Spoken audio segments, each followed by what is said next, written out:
Let's talk about one of the most frustrating things about learning anything new. You know the feeling. You practice, you study, you feel like you finally got it down, and then, the second it really counts, poof, the skill is just gone. Today, we're going to figure out exactly why that happens. I mean, really think about it for a second. That formula you knew by heart, the talking points for your presentation you had memorized perfectly, that phrase in a new language you could say without even thinking, with your tutor that is, and then the pressure hits, and your mind is just a total blank. It feels awful, right? Well, I've got some good news for you. It's not a personal failure. You're not just bad at learning. The real problem is a huge fundamental misunderstanding of how our brains actually build skills, and we're going to clear that up right now. So, to solve the mystery of this disappearing skill, we need a better framework. We need a new way to understand how skills actually develop. And luckily for us, there's a brilliant one that explains exactly what's going on. And this right here is the key. It's called dynamic skill theory from a guy named Fischer. And what he tells us is that learning isn't some smooth, steady climb up a hill. Nope, it's more like building something, piece by piece, level by level. And this is crucial. The environment you're in, the support you have around you, it changes everything. See, Fischer makes this really powerful distinction. There's a huge difference between knowing a skill and having a skill. Knowing is passive. It's memorizing the grammar rules. But having the skill?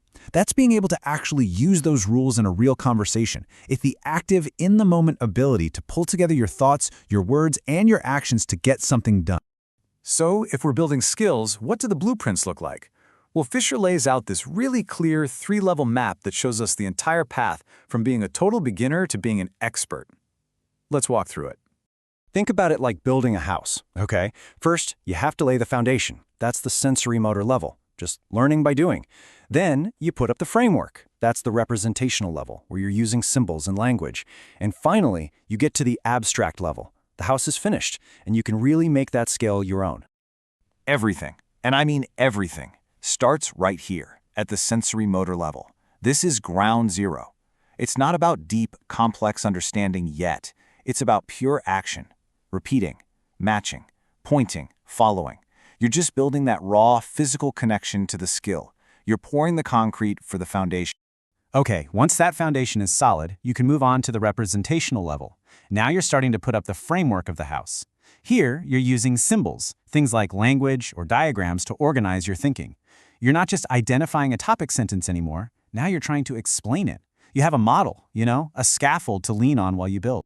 And finally, you reach the abstract level. This is the goal. This is where you truly own the skill. The house is built, the roof is on, and you can start moving the furniture around however you want. You're not just following a model anymore, you're creating something brand new. You're analyzing, you're justifying, and you can take that skill and apply it to totally new situations. Okay, so we've got the three levels. Makes sense, right? But wait, that still doesn't explain why a skill that feels so solid can suddenly just vanish. Well, here it comes. This is the single most important idea in this whole theory, and it's the one that's going to change how you see your own progress forever. This is it. This is the big aha moment. That disappearing skill isn't actually disappearing at all. It's just the massive gap between your optimal level and your functional level. See, your optimal level is what you can do with help, with a teacher guiding you, with your notes, in a quiet room. It's your peak potential. But your functional level, that's what you can do cold, alone, under pressure. The classroom, that's your optimal level. The big exam, that's your functional level. And they are not the same thing. So, understanding this gap is one thing, but closing it, that's the real challenge. How do we actually use this knowledge to build skills that are tough, that are pressure-proof, and that don't just bail on us when we need them the most? All right, let's just get real for a minute. Here's the blunt truth. If you only ever practice in that cozy, comfortable, supported, optimal environment, your skill is incredibly fragile.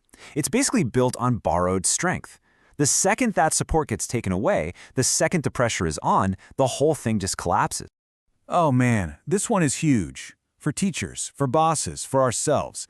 That amazing feeling of, aha, I finally get it in class.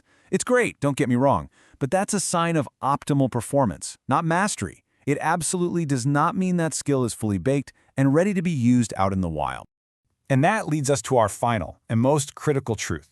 You can't just cross your fingers and hope that a skill will magically transfer from the practice room to the real world.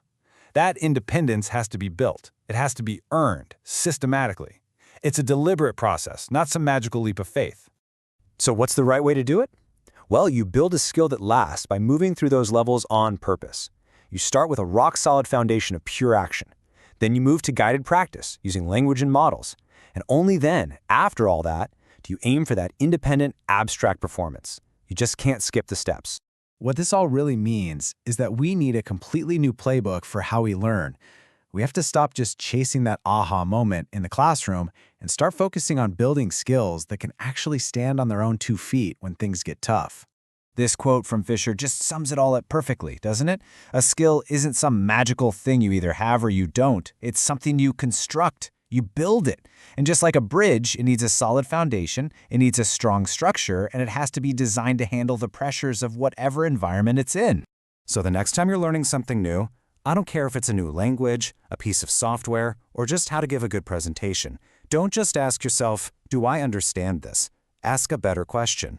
Ask, at what level can I perform this right now? And what do I need to do to get from needing support to being strong all on my own? That, my friends, is the question that really, truly matters.